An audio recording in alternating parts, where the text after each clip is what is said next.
Warning. The following fanfic reading is for mature audiences only. It contains graphic content such as blood, gore, death, graphic descriptions of executions, and adult jokes. Viewers' discretion is advised. Bullet Point. Written by Reeve. Chapter 2. Live happily or die free. Day 4, 8:01 a.m. Pinkie lay, spread eagle on her bed, staring blankly at the ceiling. The aftermath of yesterday's trial had been subdued. Every pony had somewhat silently agreed to just go to their rooms for the night. Perhaps some of them left the solitude of their rooms at some point, maybe to get dinner. Pinkie wouldn't know. She certainly didn't. Vinyl is coming up to check on you, the mastermind's voice said. Pinkie wasn't half surprised that they could speak to her in any room. You're the only one not present at your morning get-together. The others are getting worried. Pinkie didn't respond. How was she expected to respond to an omnipresent being that took pleasure in watching them kill each other? You're going to be here a long time. You might as well try to enjoy your new life instead of moping in here alone. That made Pinkie sit up. You don't want us to live here, do you? All that stuff you said about us living together in this mansion forever, it was a load of crap, wasn't it? The simple truth is, if we had accepted that from the start, you would have just found some other way of making us turn on each other. You're making me sound like some kind of sadist, Pinkie. I resent that accusation. Really? Then why don't you tell me what the point of all this is if it's not to watch us slaughter each other? Because I don't believe for a second you really want us to live here together. The truth is... Pinkie! A voice ran out, followed by a loud rapping on the bedroom door. Please, tell me you're in there! It's open, Vinyl! Pinkie called back, disappointed. She guessed the mastermind wouldn't be coming back. The door swung open, and Vinyl slinked in, her glasses absent. She briefly looked at the inside of the door, seeing the key wasn't in the lock. Tell me you didn't leave the room unlocked all night! Vinyl demanded, sounding both furious and worried. Pinkie didn't answer. She hadn't locked the door. She didn't know why. Guessing she wasn't going to answer, Vinyl gave a small sigh and sat on the end of Pinkie's bed. Look, I know yesterday was hard on you. It was for every pony. But we can't just lie down and accept this pathetic excuse for life. We need to fight back. And to do that, we need every pony to work together. I know, Pinkie whispered, not meeting Vinyl's eye. Do you? Because it looks to me like you're lying up waiting for someone to come do you in! Vinyl shouted, causing Pinkie to flinch. She seemed to regret it almost immediately. I'm sorry, Pinkie. I didn't mean to say... No, you said exactly what you meant. Vinyl cringed as Pinkie turned to look at her, preparing for the worst. And it was exactly what I needed to hear. Pinkie finished, smiling slightly. Vinyl blinked in surprise before smiling herself. I'm sorry for being so moody. Don't be. Anyone in your position would be feeling the same way. So... Pinkie began, a little more upbeat, hopping off the bed. How about we go see the rest and discuss how we're gonna get out of here? You took the words right out of my mouth, Vinyl replied, and together, the pair walked out of the room, running straight into Coco, who had her ear pressed up against the closed-over door. Oh, I'm sorry for eavesdropping. I was just so worried about Pinkie, so I came to check and I heard you talking and, She didn't have time to finish before she was pulled into a big hug, knocking the air from her lungs. Aw, thank you so much, Coco. Pinkie cooed into the smaller pony's neck while she embraced her. I appreciate it. As sweet as this whole scene is, you might want to loosen up there, or the next trial is going to be to find out who suffocated Coco Pamel.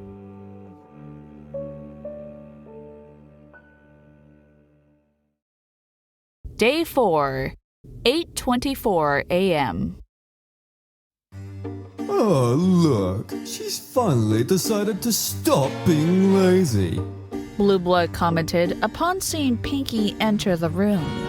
Flur, who was sitting across from him, narrowed her eyes, her horn glowing as an apple forced its way into Blue Blood's mouth. Speak when spoken to. She said snidely before turning to Pinkie, all the while ignoring Blue Blood's choking noises. I'm glad to see you up and about. We were beginning to worry. Thanks. I'm sorry for causing such a bother. Pinkie replied, rubbing her foreleg sheepishly. Not at all. Fleur dismissed, telekinetically pulling out 3 chairs for Pinkie, Coco, and Vinyl. Come, get something to eat. Brayburn has kindly taken up the role of cooking. Yeah, and we're gonna run inventory in the kitchen every day to make sure no pony sneaks off on anything dangerous. So, what are we going to do today? Pinkie asked while buttering a bread roll. Well, I'm gonna keep looking into the screens. Vinyl replied, pouring herself a glass of orange juice. Trixie will be in the library. Trixie added, appearing behind Pinkie, causing her to jump. Carrying on with what we started the other day. You know, it can't be all work and no play, guys. You'll drive yourselves up the wall if you don't take the time to relax. Every minute spent relaxing is a minute that could be spent figuring out how to get out of here. Hey, I'm not saying that's not important. I'm just saying that if you all get stressed out, you won't be able to achieve much. So what would you suggest? Fleur asked, sipping her tea. Well, as an athlete, I can safely say exercise is the best way for reducing stress. How about it? Cloud Chaser, Lightning Dust, we could go flying in the afternoon, and we've got that pool. Why don't we use it? I do kind of like swimming. Trenderhoof admitted, smiling at the idea. That's the spirit! We should make a routine of it. Every morning at about 10, we head over there and do a few laps. It actually sounds like fun. Count me in. Any pony else? Soren asked, looking at the others. I'd be game for flying, but swimming isn't really my thing. Great! Soren said, before addressing the whole group. Just find something you enjoy. Trust me, we'll all make more progress because of it. I have to admit, he does make a good point. I could do a little running every morning. It would give me a chance to search the grounds more, and then when I'm done, I can see if Vinyl or Trixie needs help. I think that sounds like a great idea. Pinkie said at last, taking a bite out of her nearly forgotten roll. Day 4, 10:46 a.m. Pinkie plopped herself down on a stone bench, fanning herself with a hoof as she panted profusely. She had to hand it to Soren. Exercise was good for relieving stress. Pinkie stopped fanning and looked around her. If it wasn't for the giant mansion clear as day from any point on the grounds, she would have been thoroughly lost. She decided some time ago to stray off the path and take her run through the garden itself. She'd never seen so many plants in all her life, certainly not living at Ponyville. Trenderhoof really hadn't been joking when he said plants were Orchid's specialty. Picking herself up, she began to walk again, this time barely looking where she was going as she examined her hoof computer. The thing seemed to be a compact library.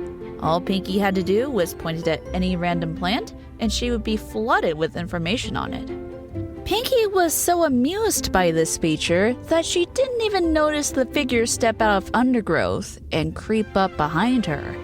At least she didn't until her tummy rumbled and her nostrils flared. The Pinkie sense combo meaning she was being followed.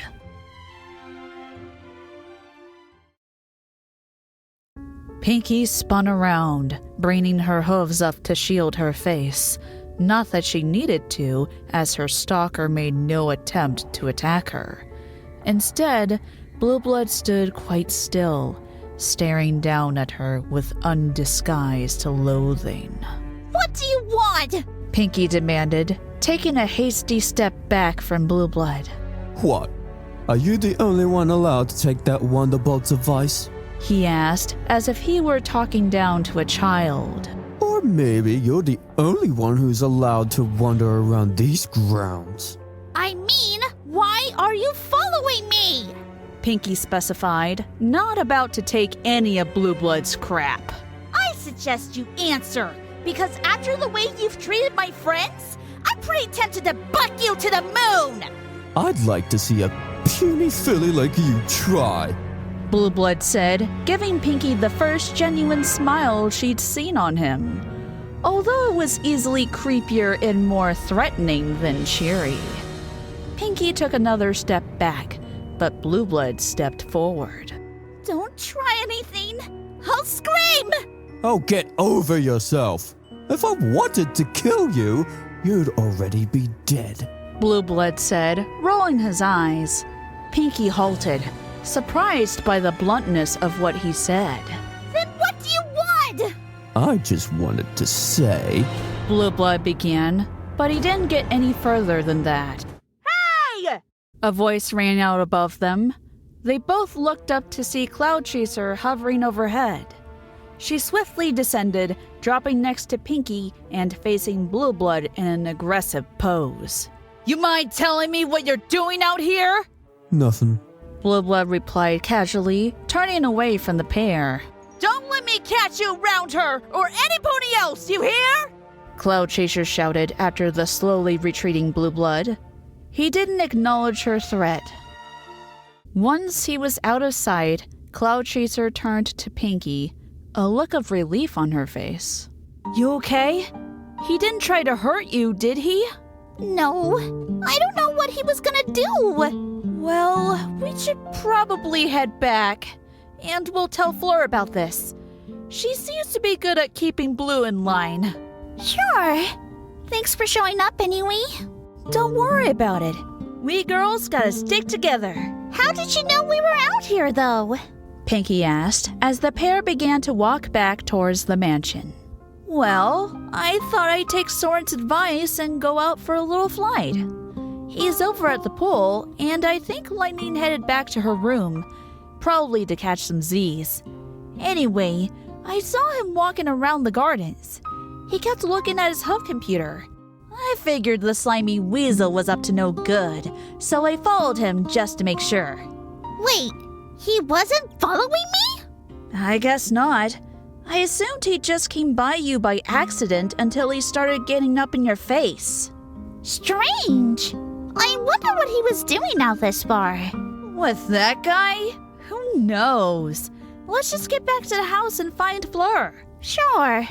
Pinkie replied, absent-minded, glancing down at her hoof computer as she walked. What could Blue Blood have been looking up that let him out here? Day 4, 4:33 p.m. Well, after taking this thing apart piece by piece and putting it back together again, I can safely say I have no idea how it works, Vinyl said, standing over the now reassembled screen on the dining room table. You can stick it back up, Gizmo. What? Gizmo exclaimed, still panting from when he had to take it down for Vinyl in the first place. Can't you just use your telekinesis? Whoa, what What kind of gentle stallion would you be if you made me do it on my own? Redheart shook her head disapprovingly, but failed to hide her smirk from Pinkie Pie, who was sitting next to her.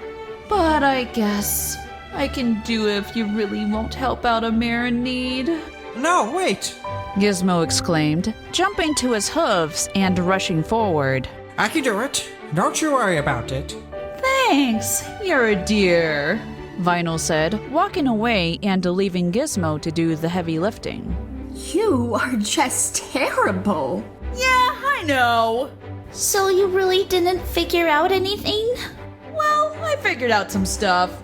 I just said that a minute ago for dramatic effect.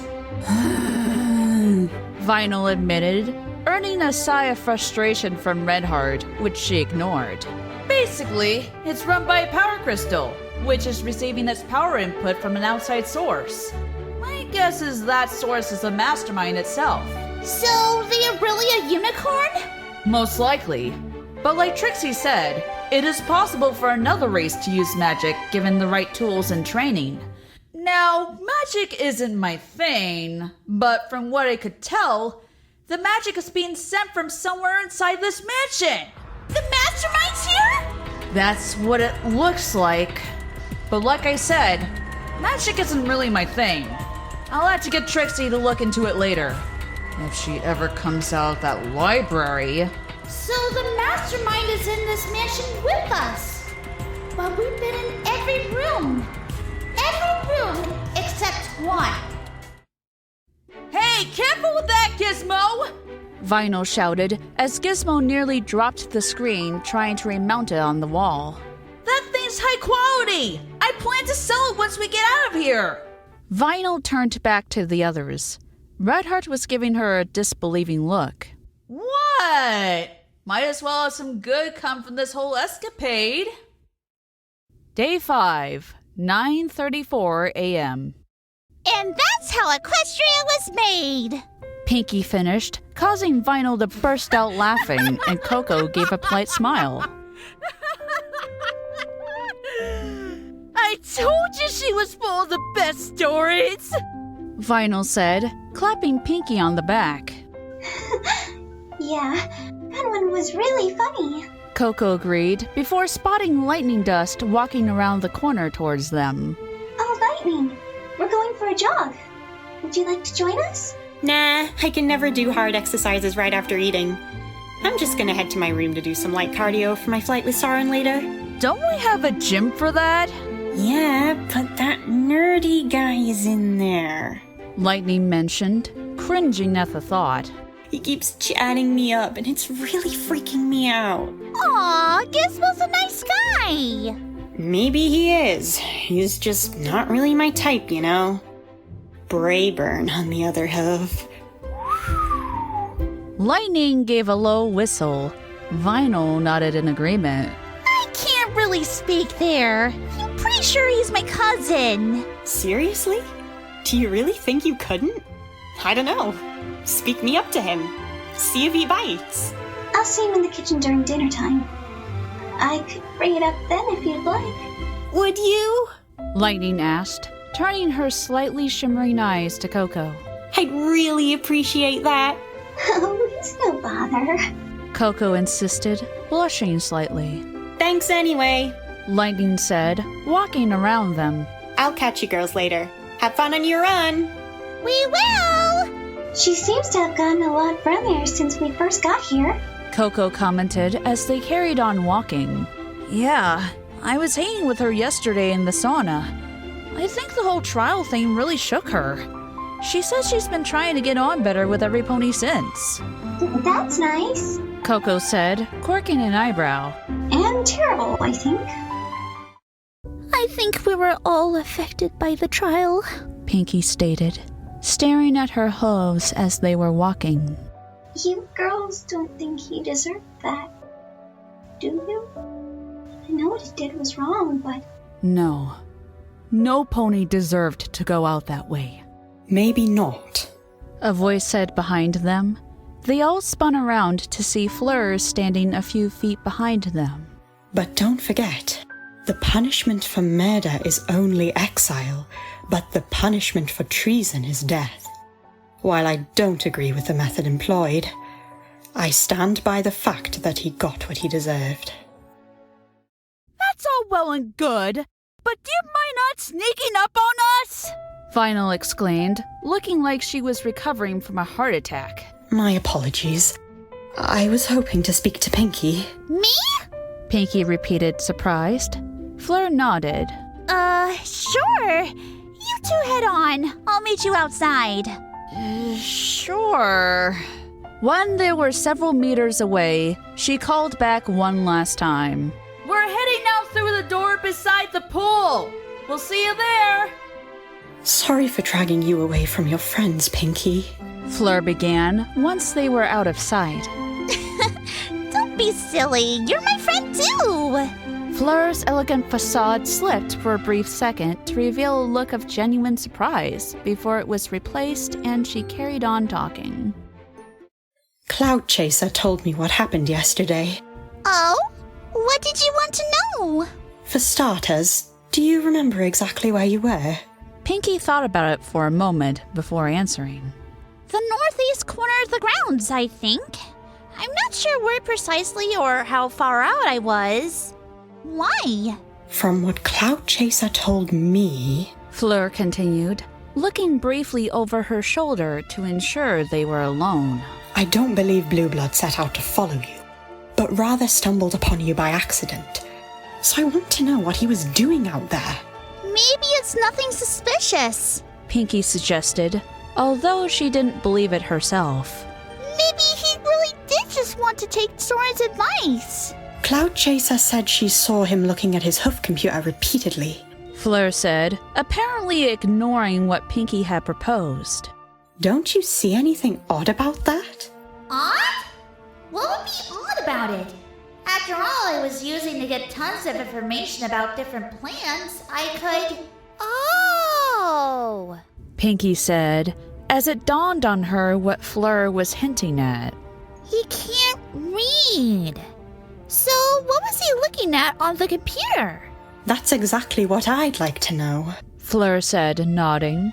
There's no map of grounds, and all information provided on plants and features outside is purely text-based.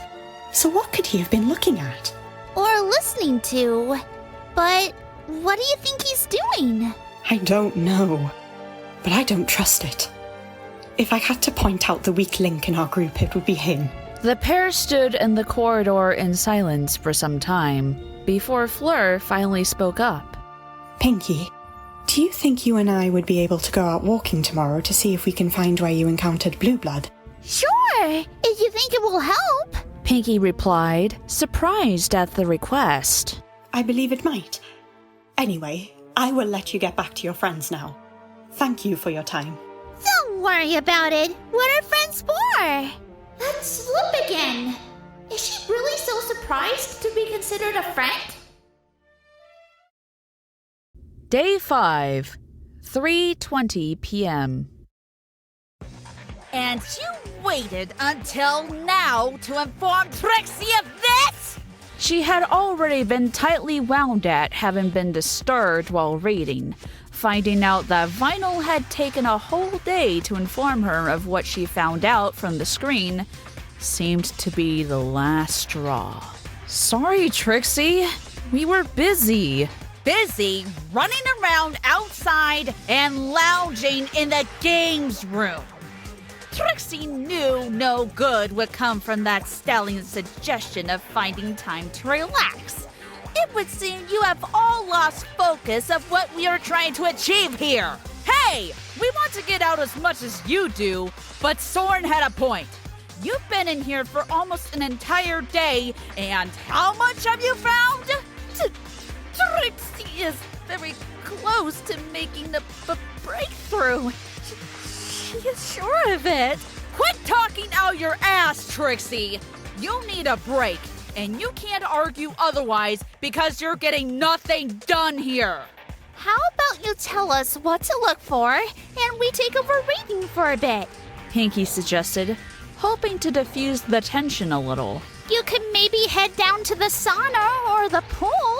Trixie doubts either you would know what to search for. she began before seeming to cool off a little. But I suppose I could do with a break.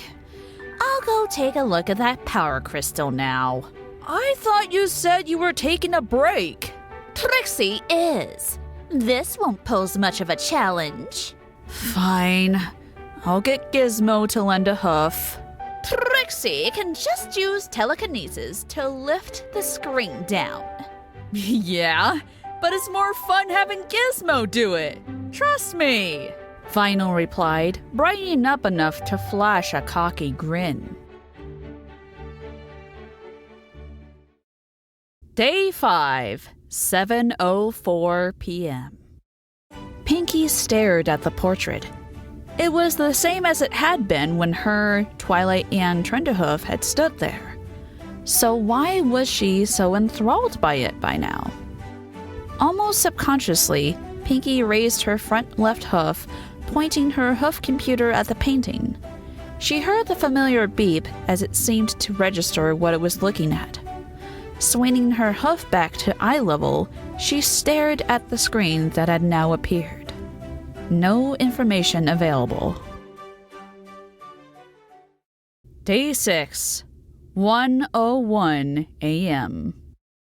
Pinkie lay once more, spread eagle on her bed, not because she was feeling down the dumps, but because she was roasting under the covers. She longed to breathe some cool air, but she knew she shouldn't leave the room. It was too risky. Instead, she stood up and approached the window.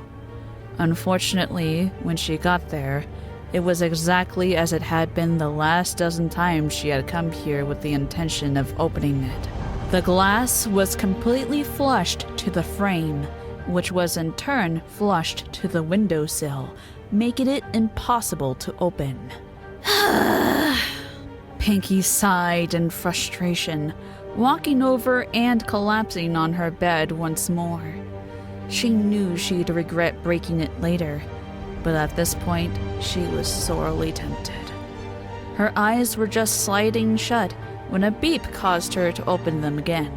Snapping her head up, she looked over at the bedside table where her hoof computer sat. The screen lit up for some reason. Curiously, she reached out for it, finding it was displaying a new screen.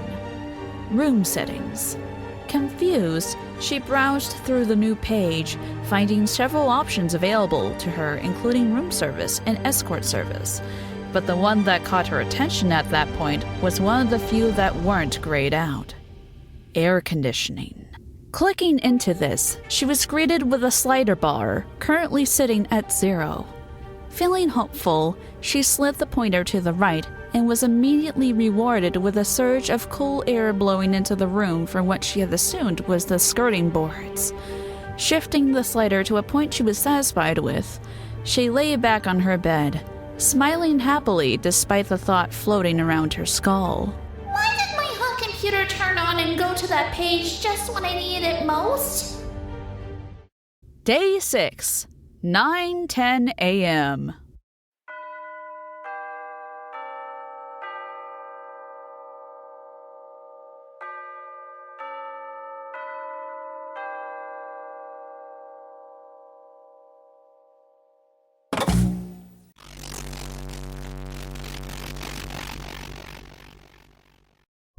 Good morning, everybody. It is 9:10 a.m. Get your asses out of bed and get some breakfast. It's going to be one hell of a day of killing. Farewell. Are you ready to go, Pinkie? Flur asked, approaching the mare outside the dining room. Yeah, sure. Pinkie said, waving goodbye to Vinyl, who was heading off with Coco and Brayburn. Fleur simply nodded and began leading the way towards the kitchen. Pinkie made to follow her, but seemingly on instinct, she glanced over her shoulder and peered into the dining room. Was it her imagination, or had Blue Blood been watching her? Pinkie! Fleur called, having reached the door to the kitchen before realizing Pinkie wasn't behind her. Oh, sorry! Pinkie called, trotting forward. Together, the pair entered the kitchens and began making for the rear, where they knew was a small utility room with a door to the outside. The gardens are truly breathtaking. Wouldn't you agree? Flur asked as they walked out to the grounds. Huh? Oh yeah, they're pretty awesome. I had asked Princess Twilight if she would like to walk through them with me on the second day. She seemed delighted at the prospect. However, it never came to be. I've been wondering... Pinkie began. She sounded tentative. This might be a touchy subject, and she didn't want to upset or annoy Fleur. Why do you always call Twilight Princess Twilight? Because she was a princess. It would be rude of me not to address her as such. But Twilight really didn't care for titles. Anything really that made her seem more important than any pony else. I know. She did tell me. She truly was a modest one. If she did, then why do you insist on calling her by it? Fleur fell silent briefly, seemingly lost in her own thoughts. I guess it's just a personal thing. Pinkie nodded, realizing she shouldn't pry, but to her surprise, Fleur carried on talking. I'm not from Equestria originally. Oh, yeah. I did notice the accent. A lot of ponies do. It's hard to shake it off. I was originally born to a middle-class family in France. I lived there for 10 years of my life. Pinkie didn't say anything, merely listened. My sisters and I were never spoiled, but nor did we struggle. Our parents worked for an honest living, and thus we got by. We had the essentials, food, shelter. But more than that, we had each other. I never realized at the time how lucky I was. But all good things come to an end. When the civil war in France broke out, it was chaos. Cities were burnt to the ground, families were torn apart, and ponies were killed in the street. It quite quickly became impossible to live there. My family, along with a few others from our neighborhood, sought to escape, to flee to Equestria to seek asylum. We traveled for days, only moving under cover of dark and hiding in the burnt-out husks of homes. Or the buildings that used to be homes. Along the way, we steadily lost the other families. Whether it was because they decided to go their own ways, or because the soldiers got them, it didn't matter. I never heard of them after they left. Soon it was only my parents and my only remaining sister. 2 already lost to the hunger and the cold. We were so close to the border. At long last, hope was in sight. But that was when they found us. Pinkie cringed, already knowing where Fleur's story was going, but she didn't stop her. She continued to listen as the pair continued to walk through the gardens. It was my parents' final act, giving my sister and I what little supplies we had and distracting the soldiers head-on, giving us our opportunity to escape. We didn't make it far. 2 weak, hungry fillies. Looking back now, we never had hope. They caught up to us. That's when it was all going to end. Our parents' sacrifice would be for nothing. But then she came. Pinkie looked up at Fleur. Her eyes were shining with tears. But beyond those, Pinkie could see a light shimmering. Princess Celestia charged in. She brought the fury of the sun down upon the soldiers, and then offered its warmth to my sister and me. She took us to Canterlot, kept us in the castle, saw to it personally that we were fed and looked after, all the while travelling back and forth between Equestria and France, protecting the innocent and rescuing the needy. By the time the war came to an end, Canterlot Castle resembled a refugee camp, and Celestia made time for every one of the ponies she had saved. She comforted us when we were sad, played with us when we were happy, and she saw to it that every survivor was reunited with the families they had been separated from. And in cases where there were no families, like me and my sister, she treated us like her own children. Pinkie too was in tears now, although she kept quiet, letting Fleur finish. I eventually took on a job in the royal court and earned my cutie mark in doing so. I made enough through my own efforts that I was able to afford a house for my sister. I myself found a home with a kind young stallion who helped me when I first began working in the court, who eventually became the love of my life and my husband. I am still to this day welcome amongst the royal court and Princess Celestia herself. She is like a mother to me. I owe her everything. That is why I insist on referring to her and Twilight by their proper titles. If Princess Celestia believed Twilight was fit to stand alongside her, then I will offer her the same respect I would to Princess Celestia. Pinkie was dumbfounded by what she had just heard. She hadn't expected that from asking a seemingly simple question. Nonetheless, she couldn't help but feel immense respect for the mayor walking beside her. That was... I knew Princess Celestia was amazingly kind. But to do all that... She is extraordinary. Fleur agreed with a slight nod, her eyes shut. At some point during the story, Pinkie had led them off the path at around the point she remembered doing so during her run, and now she had the distinct feeling that they were getting closer to their destination. It should be right over here, Pinkie said quietly, still shell-shocked from hearing Fleur's tale. This is where Blue Blood snuck up on you? Yeah, Pinkie confirmed, stopping in the clearing they had spoken in. He had said he wanted to tell me something, but then Cloud Chaser jumped in and he dropped it. Most curious, Fleur replied, pacing around the clearing. Pinkie wasn't sure what she was expecting to find, but after a few minutes, she heard Fleur gasp. Pinkie spun around to see Fleur crouched down, examining something on the ground. Pinkie hurried forward and jumped down at her side, staring at the patch of earth Fleur was looking at. At first glance, it appeared perfectly ordinary, and Pinkie wondered why Fleur had gasped.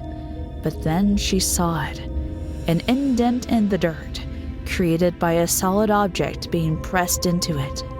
The object itself nowhere to be seen. An indent in the shape of a key. Day 6, 3:56 p.m. Are you girls serious? Brayburn asked as he continued chopping vegetables. He sounded doubtful, but Pinkie was sure she saw a hint of hope in his eyes. You bet we are! Pinkie confirmed, leaning against the kitchen bench. Lightning dust is all over you! Well, don't tell her we told you that. But, yeah, she really is. Brayburn seemed to think about it for a moment. Come on, what's to think about? Lightning is a total catch. You two would make such a cute couple. Oh, it's nothing against her. She's really pretty, and she's been right friendly to me these past few days. I just don't know if a relationship would work, especially in here. That's understandable, I guess. But at least think about it. Oh, you can bet I will. A sweet girl like Lightning Dust? I'd be crazy to say I wouldn't. That's good.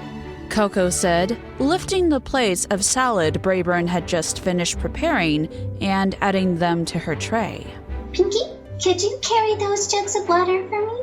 Sure thing, Coco! Pinkie said, balancing the jugs on her back and following Coco out of the kitchen. Once they were out in the hall, they began silently squealing with delight. Oh, Lightnina's going to be so happy! Should we tell her? Let's wait until Brayburn makes up his mind. We don't want to give her any false hope. Oh, Brayburn will say yes! I can promise you that! Day 7, 12 o'clock p.m. Pinkie happily skipped down the hall. She really needed to thank Soren for that advice on exercising. These runs were doing wonders for keeping her mood up. She hadn't forgotten about Twilight. How could she? But she wouldn't let this game get her down. She wouldn't let the mastermind beat her. Pinkie probably should have kept her eyes open as she skipped down the hall, as she might have seen the puddle of water lying before her, and she might not have slipped and fallen on her back. Ouch! She said, although she wasn't in any real pain. Sitting up, she looked around her, trying to figure out what was going on. The water she had slipped on seemed to be part of a trail running along the corridor. In one direction, she was sure the swimming pool was located. In the other, she could swear she heard voices. Curiosity overcoming her, she stood up and proceeded to walk towards where she could hear the voices. As she came around the corner, she found Flur, Cloud Chaser, and Lightning Dust standing outside a closed door. Hey, girls! Pinkie greeted, walking forward to join the group. Oh, hey, Pinkie. Cloud Chaser greeted back upon seeing the newcomer. Did you see the water too? Yeah? What's with it? We're not sure. It led to this room, but the door wouldn't open. Pinkie looked down at her hoof computer, bringing up the digital map. It says this room is one of the parlors. She said, not that that helped to explain anything. I think it's been barricaded from the other side. Fleur said, her horn glowing. I might be able to shift it, but it's going to be hard not seeing what it is. After a minute or two, they heard the loud scraping of something dragging across the wooden floor. Once it stopped, Fleur gave the door a little nudge. As soon as she did, Pinkie was hit with a faint odor. Cloud Chaser sniffed the air, a confused expression on her face. What is that smell? Ah! Lightning Dust sniffed a little before she exclaimed, and clutching her nostrils, a twisted expression on her face. It's not that bad. Fleur hadn't reacted to the smell, but she had a wary look on her face, and Pinkie understood why. It wasn't as strong as the last time she had smelt it, but it was no doubt the beginning of the same thing.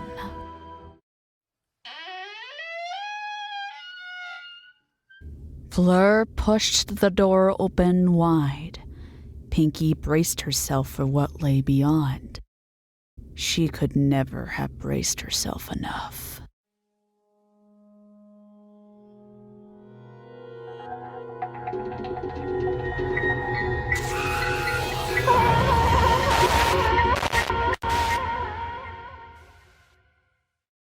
Trenderhoof lay flat on his face. A large pool of blood formed under his head. One half of his skull caved in. Oh no! Not again!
Hey everyone, Agent Fluffy here, and thank you for watching.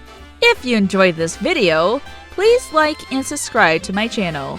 If you want to support me even more, feel free to support my Patreon.